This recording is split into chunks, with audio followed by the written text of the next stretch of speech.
Gidi, leo story yangu ni kuhusu biashara ya mpira. Kwa nini nasema hivyo? Unajua kuna timu 4 za Afrika zinaelekea katika ile michuano ya Club World Cup.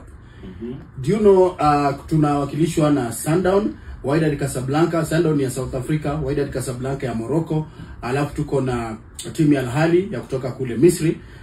Ni timu 4 ambazo zitakuwa zikishiriki kutoka Afrika, na kila timu pale inapata 1.2 billion kushiriki tu katika hii michuano. 1.2 billion. Hiyo ni kuonesha kwamba mpira ama sporti iko na pesa. Na vilabu vyetu vya hapa kwa Kenya kwa mfano, naona kwamba havichukulii maanani. Hii ni kama biashara ya maana ya kufanya. Kwa hivyo kuna a lot of mediocrity. Tukianza tu na vile tunachukulia mambo. Alafu ni kupashe pia habari ya kijana Lamine Yamal, new deal ambaye amesign Barcelona sasa hivi. Nilikuwa nafanya michuzi yake kulingana na kila second anapata karibu 156,000 Kenya shilling. Alafu ukiangalia mshahara yake per week, ile pesa ambayo anapata, in fact per day analipwa over 13 million every day katika career yake. Sasa hivi ile kandarasi mpya ameandikisha, kwa wiki anapata 95 million.